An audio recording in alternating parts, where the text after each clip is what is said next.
新界继续过来关心南方澳大桥放落来，算算的，伫咧花莲县的桥拢总634条，其中太鲁阁大桥伫咧苏花公路，沙石车特别多，逐工安尼来嚟去。公路局嘛赶紧检查。另外，去年2月初6，地动影响七星潭大桥、上水桥在内，拢总7条桥，即马当咧修理。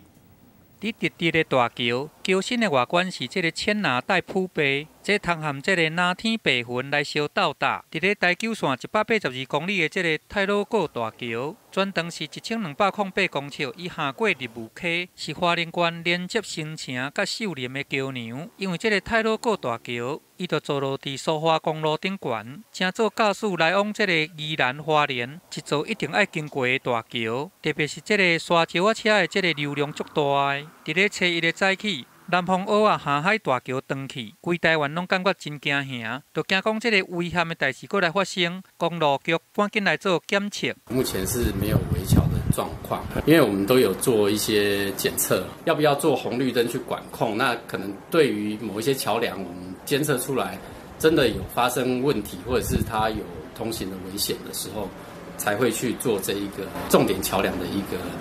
红绿灯的管控的一个机制。伫咧去年2006地动了后，县府嘛针对准用花莲市区来做盘点，包含七星潭大桥、上水桥，拢总有7座桥梁，拢伫咧爱紧的补强的名单内底。我们在5月多的时候，县政府因为非常关心这个新潭大桥的部分，所以我们有封路大概将近1个月的时间来做修复。然后现在的工期目前这样子看起来，应该也完成了将近有70-80%左右。针对互交通部点名到桥梁维修率列作还佫会使的这个县市，县府的建设处嘛回应，一年平均至少有修缮17座的这个桥梁，安尼嘛无凭其他的县市较少，佮加上有定期的安检，伫咧最近的10年来嘛无发生这个桥梁有长期的灾情。目前受损严重的桥梁嘛会煞咧做复建，要来预防危险佮再发生。记者综合报道。